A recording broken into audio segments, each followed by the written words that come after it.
"Get out of my house." My stepmother Sharon shouted at me, but 2 days later she learned I had been paying $12,000 a month to keep that house running. Why would the woman living comfortably under my roof suddenly throw me out? And why did she look so confident when I walked away with a folder of bills in my hands? I didn't argue. I didn't beg. I simply left. But Sharon had no idea what those monthly payments covered, or what would happen when I stopped making them. 2 days later, her confidence disappeared. And that was when she finally learned who had really been keeping that house standing. The moment I got into my car, I expected to feel angry. Instead, I felt strangely calm. Maybe it was because I had spent years preparing for the possibility that one day Sharon would finally say what she had been implying for a long time. "This is our house. You don't belong here anymore. Your father chose me." But what Sharon didn't understand was that the house she had just thrown me out of was never actually hers.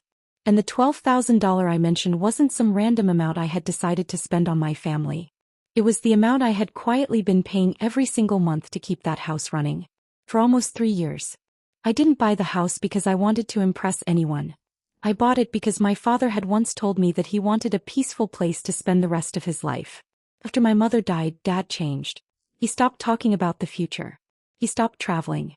He stopped doing the little things that used to make him happy. Then Sharon came into his life. At first I tried to accept her. She was polite when I visited. She smiled for family pictures. She called me sweetheart whenever Dad was around. But I noticed things. She wanted expensive furniture. Then a bigger kitchen. Then new floors. Then landscaping. Then a private housekeeper.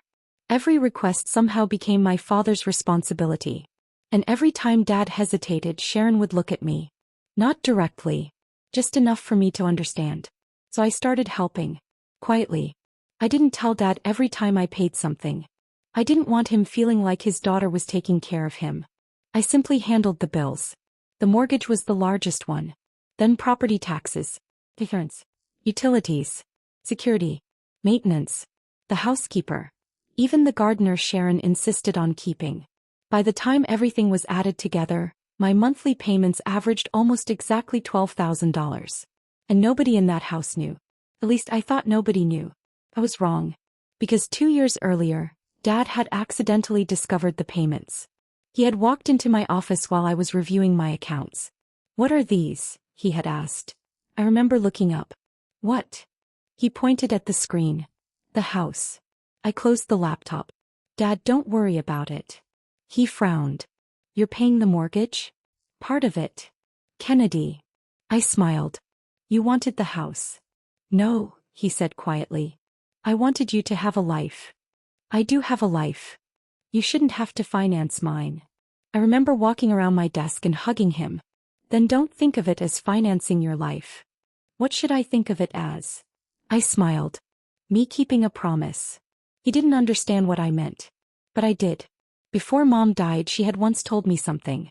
She said, "Whatever happens, don't let your father spend the rest of his life feeling like everything he loved disappeared." So I bought the house. Not for Sharon. For Dad. And for a while that was enough. Until Sharon started treating the house like it belonged to her. She changed the locks without telling me. She redecorated rooms I had furnished. He told me which doors I should use when I visited. And eventually she started saying things like, "Your father and I need privacy." I ignored it. Because I didn't want to fight. Then came the dinner. The same dinner where she pointed at the front door and told me to get out. I could still hear her voice. "You've done enough, Kennedy. Leave." I had looked at Dad. He hadn't defended me.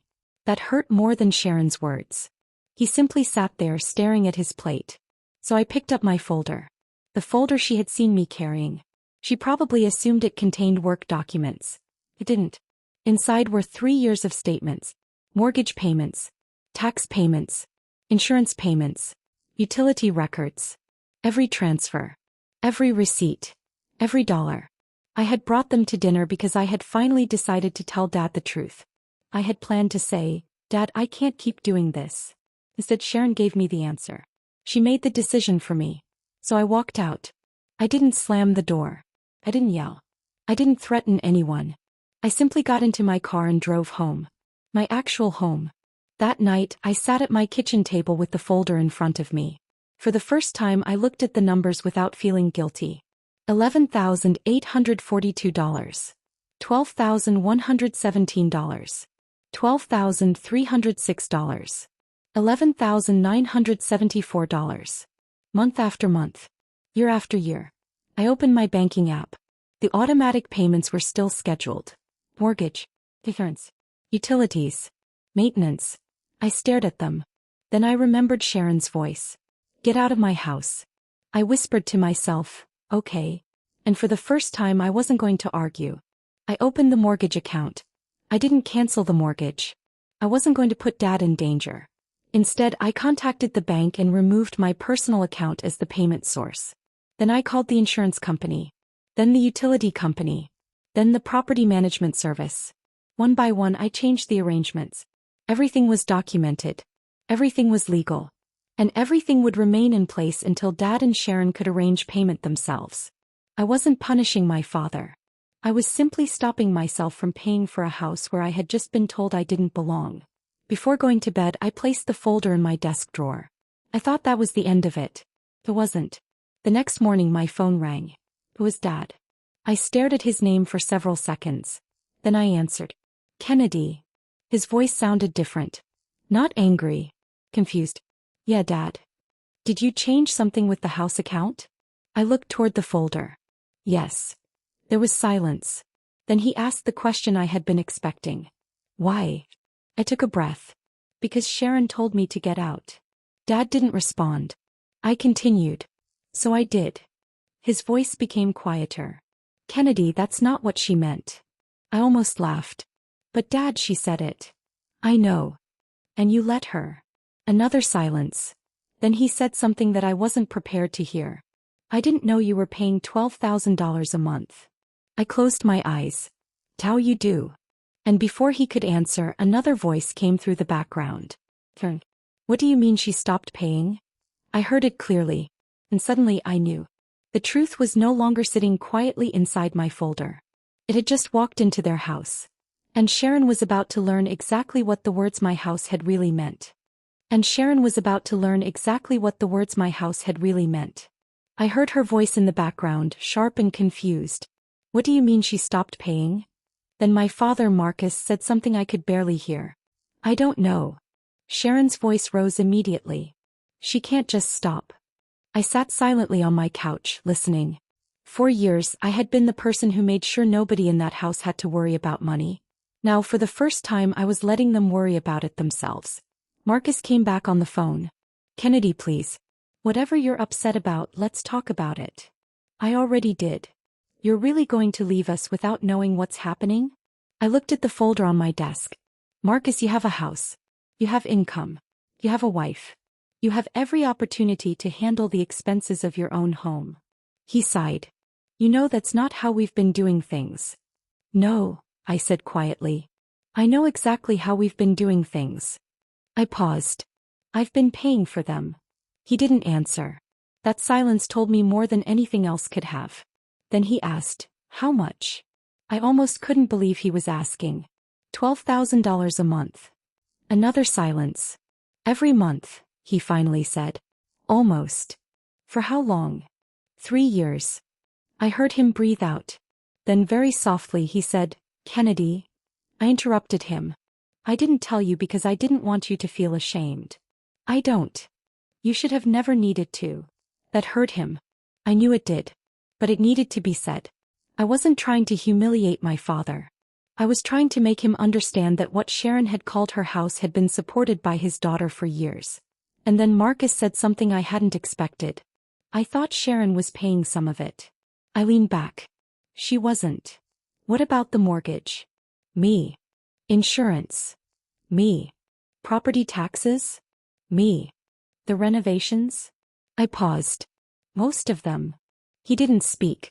Then I heard Sharon in the background again. What renovations?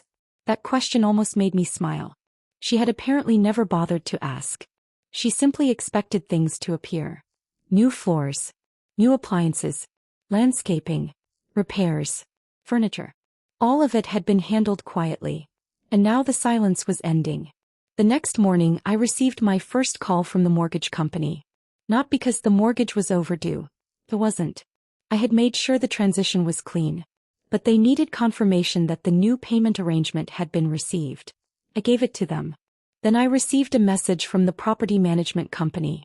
They wanted to know whether I intended to continue covering maintenance. I replied with one sentence. No.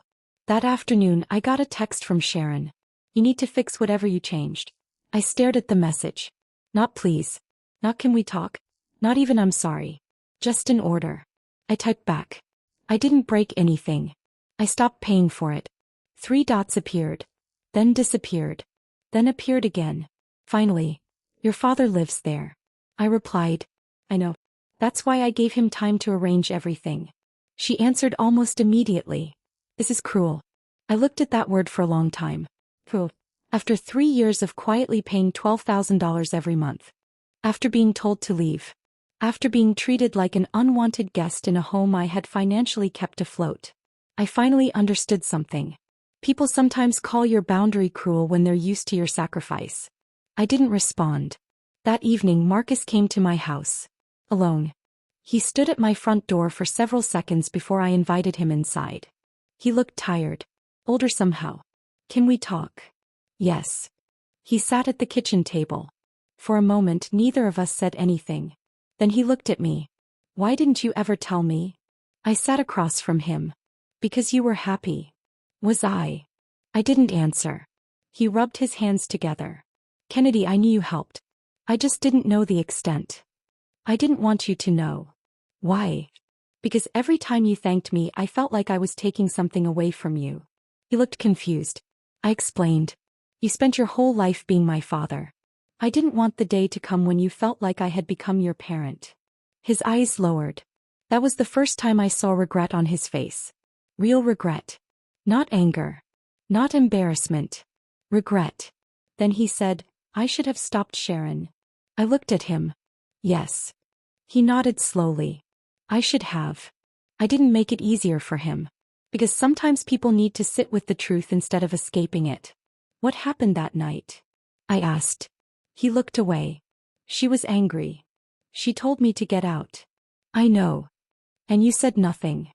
I froze. You're my father. I know. His voice cracked slightly. I was afraid of losing my marriage.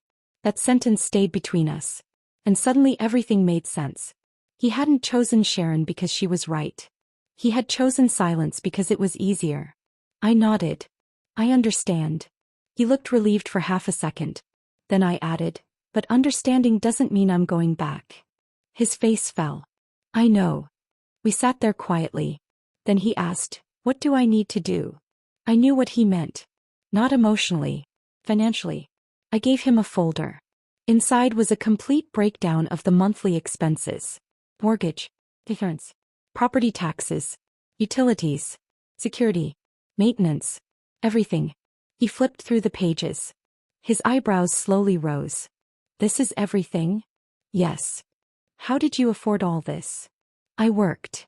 He looked at the total. Then he whispered, 12,000. That's what it costs. He closed the folder. What happens now? Now you pay for your house. He looked at me for a long moment. Then he nodded. You're right. That was the first time my father had said those words without defending Sharon. But Sharon wasn't finished. Because later that evening Marcus called me again. His voice sounded nervous. She wants to speak to you. I almost said no. Then I changed my mind. Put her on. There was a pause. Then Sharon spoke. Kennedy. Sharon. You've made your point. I frowned. My point. You know what I mean. No, I don't. She exhaled sharply. You're angry because I told you to leave. Yes. But you didn't have to do all this. All what? Stop everything. I almost laughed. You told me to leave. I didn't mean financially. I stared at the wall. Then what did you mean? She didn't answer. Because there was no good answer. Finally, she said, I meant you shouldn't interfere with our home. I closed my eyes. Our home. There it was again. Sharon, I said calmly, you've spent 3 years living in a house you couldn't afford to maintain without me. That doesn't give you the right to control us. I don't control you. Then why did you stop paying? Because you told me to get out. Her voice became colder. So you're punishing us? No. Then what is this? A boundary. She went silent. I continued. You wanted the house without me in it. I'm giving you exactly that. Then she said the one thing I knew she would eventually say. You're my husband's daughter. You should help family. I looked down at my hands. I did. My voice stayed calm. For 3 years. She didn't respond. And family, I continued, doesn't throw someone out and then demand they keep paying the bills. That ended the conversation. But the real consequence wasn't the argument. It was the next morning. At 8:17 a.m. Marcus called me. Kennedy. What happened? The first bill came. I knew immediately. Which one? The electricity. And? We can't pay it from the old account. I took a breath. Then set up your own account. He was quiet. Then he said, there are more. I know. The insurance renewal is next week. I know. The property tax is due soon. I know. He laughed bitterly. You really planned this? No. I paused. I planned to keep paying forever. That silenced him. Until Sharon discovered something else. The house wasn't just expensive. It had been protected by a financial arrangement I had created when I bought it. And that arrangement had one important condition. If I stopped funding the household expenses, the family would have to prove they could independently maintain the property. Sharon didn't know that. Marcus barely knew it. And when the bank requested updated financial information from them, Sharon finally realized that the woman she had thrown out wasn't simply someone who had been helping. I had been the person holding the entire structure together. 2 days after she told me to get out, Sharon finally opened the folder Marcus had brought home. He saw the numbers. She saw the payment history. He saw the signatures. And at the bottom of the final page was something she had never expected to see. My name. Not as a tenant. Not as a helper. Not as someone who had been contributing. As the person who had been paying for the house all along. And for the first time, Sharon understood that when she had pointed toward the front door and said, "Get out of my house," she had made a mistake far bigger than she realized. Because she hadn't just thrown me out. She had thrown out the person paying $12,000 every month to keep her life comfortable. And once Sharon understood that, everything changed. The next morning I was sitting at work when my phone started ringing. It was Dad. I let it ring once before answering. Kennedy. Yeah, Dad. Can you come over? I looked at the clock. Why? There was a pause. Sharon found the statements. I already knew what he meant. She saw everything? Yes. What did she say? Dad exhaled. She didn't believe it at first. I almost smiled. Then what happened? She called the bank. And they confirmed it. I leaned back in my chair. For 3 years I had made those payments quietly. Now Sharon had finally heard the truth from someone she couldn't argue with. Dad continued. She wants to talk to you. I looked down at my desk. I don't think there's anything left to discuss. Kennedy, please. I could hear the exhaustion in his voice. So I agreed. When I arrived at the house, I didn't walk in the way I used to. I rang the doorbell. That small action said more than I expected. Sharon opened the door. She looked completely different from the woman who had shouted at me 2 nights earlier. No confidence. No attitude. Just uncertainty. For several seconds neither of us spoke. Then she stepped aside. Come in. I walked inside. The house looked exactly the same. The expensive furniture. The polished floors. The oversized television. The flowers she had insisted on buying every week. Everything looked comfortable. But for the first time I could see how much of it had depended on me. Dad was sitting at the dining table. The folder was open in front of him. Sharon sat across from him. She looked at me. Is this real? I didn't sit down. Yes. All of it? Yes. She tapped the statements. You paid the mortgage? Yes. The taxes? Yes. The insurance? Yes. The utilities? Yes. She looked down again. And the renovations? Most of them. Her face tightened. Why? I didn't answer immediately. Because the honest answer wasn't simple. Because Dad needed somewhere to live. Sharon looked at him. Then back at me. So you were doing this for him? Yes. Not for us. I shook my head. No. That seemed to hurt her more than I expected. She leaned back. I thought your father was paying for all this. I know. How could you let me believe that? I looked at her. You never asked. She opened her mouth. Then closed it. Because she knew I was right. For 3 years she had enjoyed the benefits without questioning the source. And now that source had disappeared. Dad finally spoke.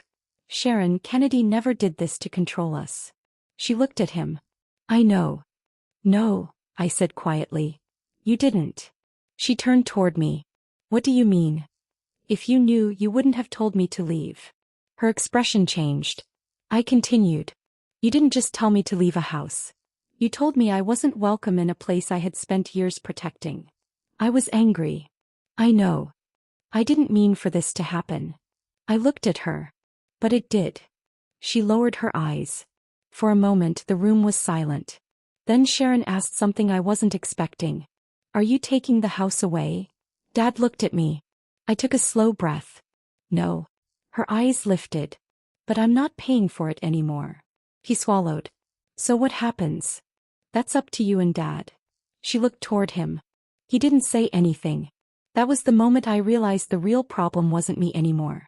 They had to make decisions without me. For the first time, there was no daughter quietly fixing everything behind the scenes. No automatic transfer. No emergency payment. No phone call to the bank. No secret rescue. Just reality. Sharon pushed the folder toward me. Can you at least keep paying until we figure something out? I shook my head. You have 30 days. Her eyes widened. 30. Yes. You can afford it. I know. Then why won't you? I looked directly at her. Because I can afford something doesn't mean I'm obligated to keep paying for it after you've told me I don't belong there. She didn't answer. Dad looked down at the table. Then he said quietly, she's right. Sharon turned toward him. Marcus. I said she's right. That was the first time my father had openly chosen a position in front of Sharon. Not against her. But for what was fair. Sharon stood. She walked toward the window and stared outside. When she spoke again, her voice was much softer. I didn't know. I believed her. But ignorance didn't erase responsibility. I know, I said. She turned around. I'm sorry. The words surprised me. Not because they were dramatic. Because they were simple. I nodded. Thank you. She looked like she expected me to say more. I didn't. An apology wasn't a magic key. It couldn't erase 3 years. It couldn't erase that night. And it couldn't rebuild trust in one conversation. Dad stood. Kennedy, I want you to know something. I waited. I should have protected you. My throat tightened. Yes. He nodded. I was wrong. I looked at my father for a long moment. Then I said, I didn't need you to choose me over Sharon. He looked confused. I needed you to tell the truth. His eyes lowered. That sentence stayed with him. I could see it. Before I left, I handed him one final document. What is this? Your new monthly budget. He looked at it. I worked it out based on your income. He scanned the page. You did this already? Yes. Why? Because you're still my father. Sharon looked at me. I continued. But this time I'm not paying it. That was the difference. I could still love someone without carrying their responsibilities. I could still help someone without allowing them to depend on me. And I could forgive someone without giving them unlimited access to my life. I left the house that afternoon feeling lighter than I had in years. But I didn't realize the story wasn't finished. 3 weeks later, Dad called again. His voice sounded different. Kennedy, we sold the second car. I blinked. What? The one Sharon barely used. Oh. And we canceled the housekeeper. I smiled slightly. Okay. We're cutting expenses. That sounds responsible. There was a pause. Then he said, you know what I realized? What?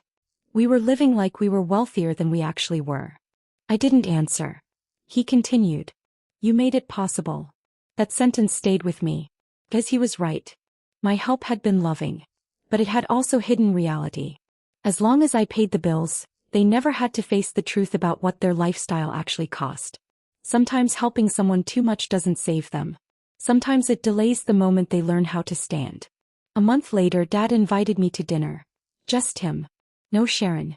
We went to a small restaurant near my office. Halfway through the meal, he looked at me. I want to ask you something. Okay. Do you regret buying that house? I thought about it. No. Even after everything? Yes. He seemed surprised. Why? Because when I bought it, I was doing it for you. He nodded slowly. And now? Now I know I don't have to keep paying for something to prove I love you. Dad looked down. His eyes became wet. I wish I had understood that sooner. So do I. We sat quietly. Then he reached across the table. I took his hand. That was enough. Not everything needed to be repaired in one night. Some things needed time. And for the first time I wasn't afraid of time. Because I wasn't carrying the whole family anymore. I had finally learned the difference between being generous and being responsible for everyone else's choices. Sharon eventually sent me a message. I understand now. I stared at it. Then another message appeared. The house is fine. We're managing. I smiled. That was all I had ever wanted. Not for them to suffer. Not for Sharon to lose everything. I wanted them to understand that comfort should never come from someone else's silence. I replied with just one sentence. I'm glad you're managing. Then I put my phone away. Because I didn't need an apology to prove I was right. I didn't need them to admit they had been wrong. And I certainly didn't need revenge. The real consequence had already happened. Sharon had told me to get out of her house. And 2 days later she discovered that the woman she had thrown out had been paying $12,000 a month to keep that house standing. But the biggest lesson wasn't about the money. It was about what happened when I finally stopped confusing love with sacrifice. And once I understood that, I knew exactly what I needed to do next. I finally learned that loving my family doesn't mean losing myself. I stopped the $12,000 payments and chose my peace instead of revenge. Would you have done the same in my shoes? Tell me below. And subscribe to Family Secrets for more emotional stories about family, betrayal, and unexpected truths. I'll see you in the next story.